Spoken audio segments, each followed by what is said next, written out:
Remnants of the canal still exist throughout north central Florida, from Buckman Lock and Kirkpatrick Dam on the east side to the English Lock and Dam on the west side. The canal still manages to intrude into the North Florida landscape. Eureka Lock is the second lock going from east to west on the Barge Canal, and it was totally finished except for the earthen dam section that would have gone across the river.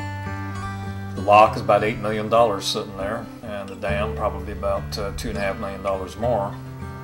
And so we've got $10 to $12 million sitting there, complete, ready to go, with nothing but an earth plug lacking. Had Eureka Lock and dam been finished and the water backed up, we'd have had something in excess of 18,000 acre reservoir, which is a little over twice as big as Rodman.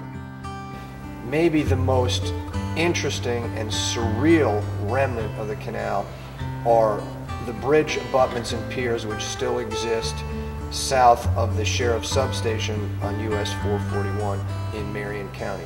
Built to carry the road across the canal in the 1930s, these things were established, poured, and then abandoned when the canal itself was abandoned in 1936. They stand as mute monuments to the folly of this attempted canal construction.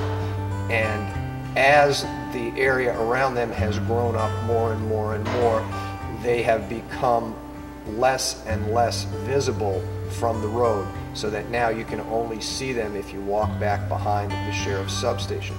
And they appear to be in a setting almost of wilderness. In a way, it's almost like Stonehenge. They are monuments to man's folly that exist, and no one, if you go by, people say, oh, I've seen them, but no one really understands where they're from. Most people think they're from the 60s, not from the 30s, and most people don't know the story of why they're there. So I think they're a really interesting and ironic legacy of the failed canal experiment. The tree crusher is one of the iconic visions of building the Barge Canal, and just like other things that are involved in this struggle, once the crusher's life is over, it doesn't die.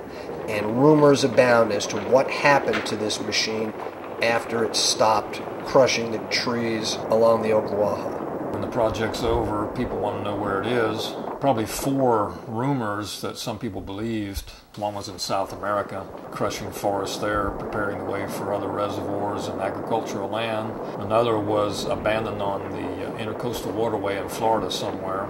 Another one was in Vietnam. And another one was out in the Midwest somewhere. I think Texas came to mind on another project, clearing another reservoir. Since then, didn't have any more work. We put up with it for a while and cut it up. The rest of it was literally scrapped. It stayed around for about a year and then got scrapped.